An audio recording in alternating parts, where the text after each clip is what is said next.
Hi, welcome back to infinite creation. ராகி மாவில் பஞ்சு மாதிரி சூப்பரான ஆப்பம் எப்படி செய்கிறது வாங்க பார்க்கலாம்.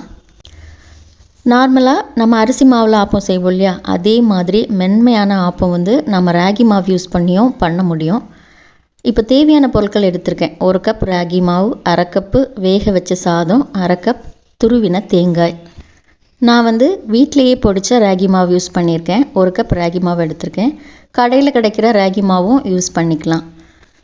அடுத்ததாக 1/2 கப் வேக வச்ச சாதம் எடுத்திருக்கேன். இதுக்கு பதிலாக பழைய சாதமும் சேர்க்கலாம். பழைய சாதம் சேர்க்கும்போது ஆப்பம் இன்னும் சூப்பராக வரும்.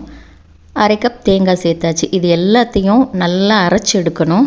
அரைக்கிறதுக்கு முன்னாடி தேவைக்கு ஏற்ற மாதிரி உப்பு சேர்த்துக்கலாம். உப்பு சேர்த்துட்டு அரைக்கிறதுக்கு தேவையான அளவு தண்ணி சேர்த்துட்டு அரைச்சி எடுத்துக்கலாம். நான் கிட்டத்தட்ட 1/2 கப் அளவு தண்ணி சேர்த்துருக்கேன். தேவைப்பட்டால் அரைக்கும் போது எக்ஸ்ட்ரா சேர்த்துக்கலாம்.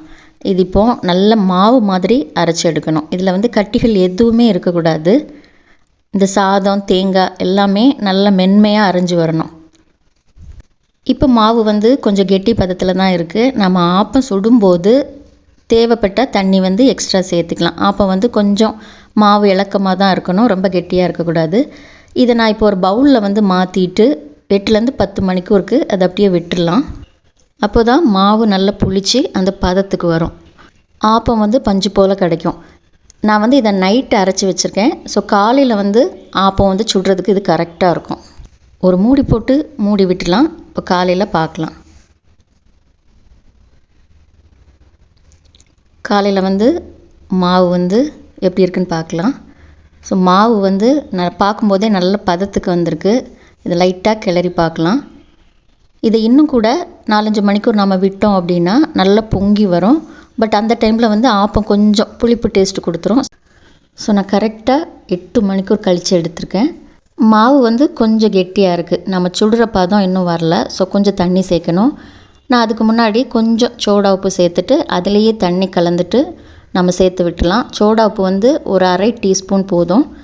தேவைக்கு ஏற்ற மாதிரி தண்ணி சேர்த்துட்டு அப்படியே நாம் கலந்து விட்டுலாம். இந்த மாவு கரெக்டாக நான் 8 மணிக்கூரில் எடுத்திருக்கேன். ஸோ இன்னும் 4-5 மணிக்கூர் நம்ம விட்டோம் அப்படின்னா மாவு இன்னும் பொங்கி வரும். அப்போ சோடா உப்பு சேர்க்க வேண்டிய அவசியம் இல்லை, டைரெக்டாகவே ஊற்றிடலாம். நார்மலான குழிக்கரண்டிக்கு 1 கரண்டி இல்லைன்னா 1.25 கரண்டி மாவு நாம் ஊற்றிக்கலாம். இரும்பு ஆப்பச்சட்டியில் நான் மாவு ஊற்றிருக்கேன். வழக்கமாக நான் இந்த சட்டியில் தான் ஆப்பம் சுடுவேன். நான்ஸ்டிக்லேயும் இந்த மாவு ஊற்றும்போது ஈஸியாக ஆப்பம் வரும். ஸோ இதை 1.25 கரண்டி ஊற்றிருக்கேன். லைட்டாக அப்படியே சுற்றி விட்டுக்கலாம். ஒரு சுற்று இல்லைன்னா 2 சுற்று அப்படியே விட்டு எடுத்துக்கலாம். இப்போ பார்க்கும்போதே தெரியுது, அந்த ஓரங்களெல்லாம் நல்லா அப்படியே பபிள்ஸ் ஓட்ட ஓட்டையாக வர ஆரம்பித்தாச்சு. அந்த ஆப்பத்தோட லுக் அப்படியே வர ஆரம்பித்தாச்சு. ஸோ இப்போ மூடி போட்டு விட்டாச்சு. ஆப்பம் ரெடி ஆகிடுச்சு. இதோட ஓரங்களை எடுத்து விட்டுக்கலாம். ஸோ பஞ்சு போல் சூப்பரான ஆப்பம், ராகி ஆப்பம் ஈஸியாக தயாராகிடுச்சு. அதோட நடுப்பகுதியை பார்த்திங்கன்னா தெரியும், நல்ல மென்மையாக பஞ்சு போல் இருக்குது. அதோட ஓரங்கள் நல்ல முருகலாக வேணும் அப்படின்னா கூட 2 நிமிஷம் விட்டு எடுத்துக்கலாம். பட் நான் எப்போவுமே இதே மாதிரி பஞ்சு போல் எடுக்கிறது தான் வழக்கம். ஸோ ராகி மாவு கூட நம்ம சாதாரண சாதம் சேர்த்துருந்தோம், வேக வச்ச சாதம் சேர்த்துருந்தோம். பழைய சாதம் சேர்த்திங்க அப்படின்னா இன்னும் நல்லா பொங்கி புளிச்சு அழகாக வரும். அதே மாதிரி தேங்காய் நான் 1/2 கப்பு சேர்த்துருந்தேன். குறைவாகவும் சேர்க்கலாம். நம்ம தேங்காய் அதிகமாக சேர்க்குறது எதுக்குன்னா அது நல்ல டேஸ்ட் கொடுக்கும். அதுக்காக தான் தேங்காய் கொஞ்சம் எக்ஸ்ட்ராவாக சேர்த்துருந்தேன். ஸோ இன்னும் 2வது ஆப்பமும் சூப்பராக தயாராகிடுச்சு. அரிசி மாவில் நம்ம செய்கிற ஆப்பம் எவ்வளோ மென்மையாக வருமோ அதே அளவு மென்மையாக பஞ்சு போல் இந்த ஆப்பமும் வரும். இதோட நடுப்பகுதி பார்த்திங்கன்னா தெரியும், நல்ல பஞ்சு போல் இருக்குது.